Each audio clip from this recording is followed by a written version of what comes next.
Ladies and giddy kippers. Now, when I started trying to fix guitars up, I did do quite a bit of research, and one of the things that I wanted to particularly investigate was how to adjust your truss rod. And certainly they all tell you righty-tighty, lefty-loosey.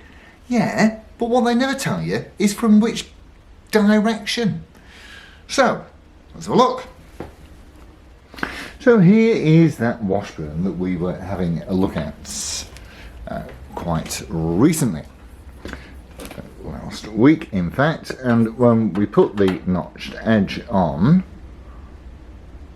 we can see that the gap between the straight edge and the fretboard is way too big. I do hope that you can see that. I think you can. So what we need to do is tighten up the truss rod to straighten the neck a little bit.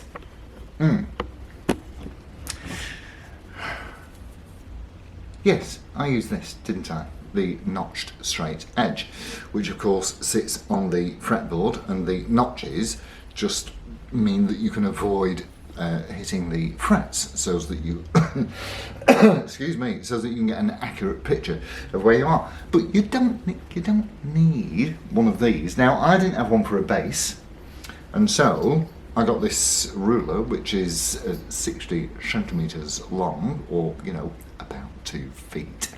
And what I did was laid it up against the frets, made some marks on it, and just cut the notches out myself. So anything, as long as it's flat and straight, will be okay. You don't need to, spend oodles. So that's that. Right. So what we are going to have to do is, let me get you in here, if I possibly can. Yeah. So what we are going to have to do is we're going to have to remove the truss rod cover here, and generally, usually there'll be 2 or 3 screws holding that on. So we'll whiz those out. I will very probably have to release the tension on the D and the G strings, so that I've got enough room to get the Allen key in already.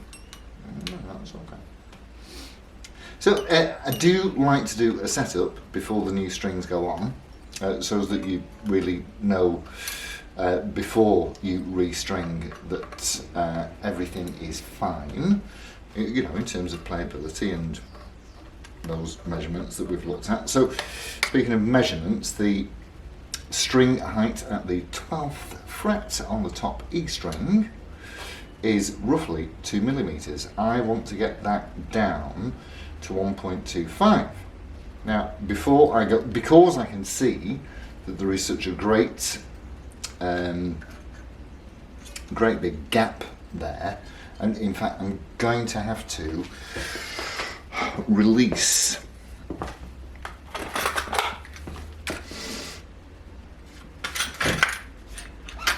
a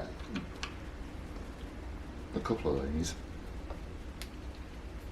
So these are the locking stops that we've got for the Floyd Rose bridge. So we'll have those off. And at least I can wiggle the strings about a little bit. Might as well have that off. He said.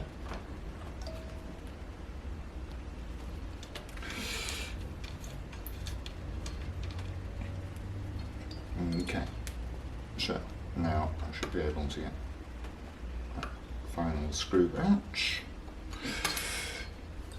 That's it out, and just pop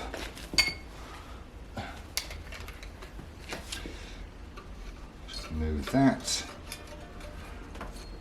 and so wow, that's a long way inside there. Let me see if I can show you in there. That's a very, very deep deeply recessed truss rod thingy there. Alright, so let's have these. Let's have the D and the G out of the way. So here you are, and this is the important bit really that I want to cover. So here you are, stood at the head of the guitar. Hello. And this is the orientation of the majority of truss rods. So basically what you've got is there's a big bolt down here at the bottom of the, there's a big nut here at the bottom of the neck, and there's a great big long bolt that sits right the way through here, the top of which is of course here where I've popped the Allen key into the head of the truss rod. And so if I wanted to slacken the truss rod and create an even greater gap and an even bigger bow, then I would loosen it off. But we don't want that, we want the opposite of that, so I want to tighten it. And here's where your righty-tighty, lefty-loosey orientation comes in. When you stood here and you're looking down toward the bottom of the guitar, to the body, then that is the way that you're going to tighten it up. So I'm going to it's moving. Ooh, it's tight. Ooh, she's tight, boys. But it moves. Now, some truss rods work instantly, others don't, and what they like is to be hung up on a wall overnight. Let's have a look and see if that's made any immediate difference. Of course, there may be a slight difference because I've released the tension to the strings. Nope, that is still too big a gap. So let's get that back in.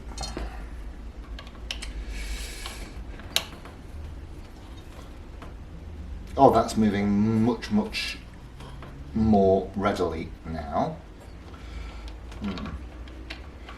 So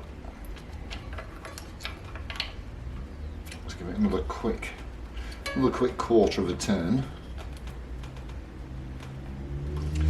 See if that makes any difference. Now, like I say, I may have to leave it hung up overnight.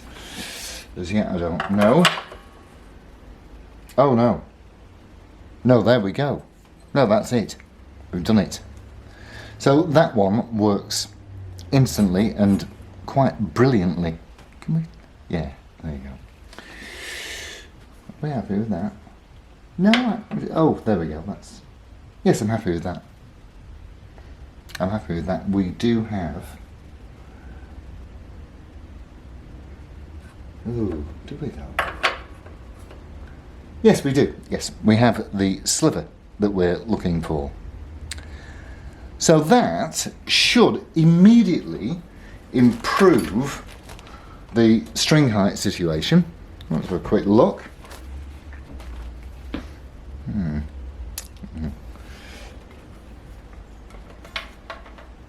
Oh, wow. And that has, blimey O'Reilly. And this is why this is so important. That has immediately brought the string height down from,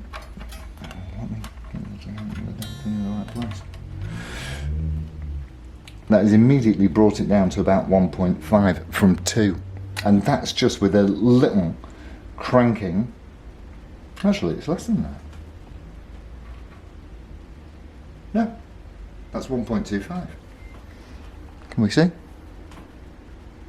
That's brought it straight down. Just that little crank has brought it down to 1.25, and that is where I want it. So, happy days. I don't have to, oh, that's good. happy days. I don't have to go mucking about with the knife edge trim here. That I can leave as is. If it was still too high, then we pop Mr. Screwdriver in here to the knife edge tremolo and just move it in whichever direction was appropriate. But that looks superb.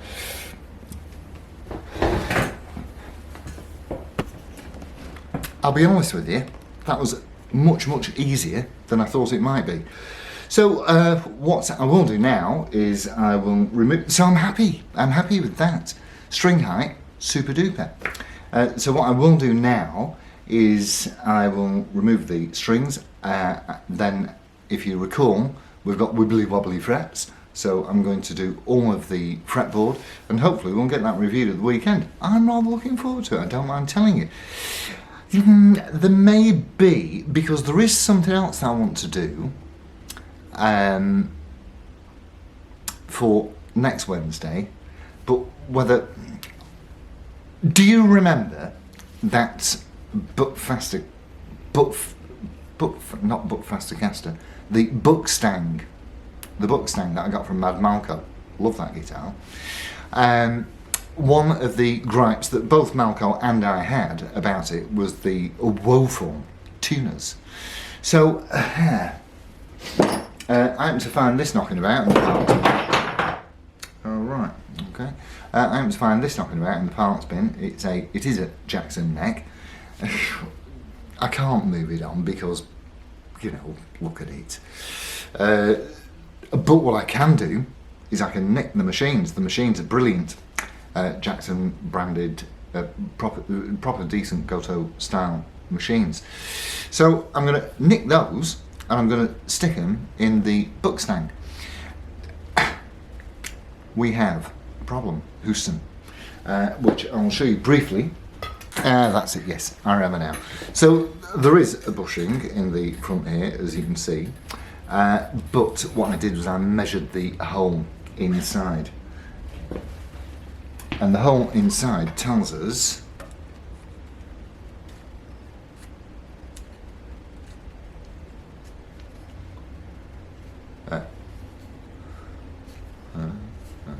so the hole inside tells us 7.3, and that's the important thing.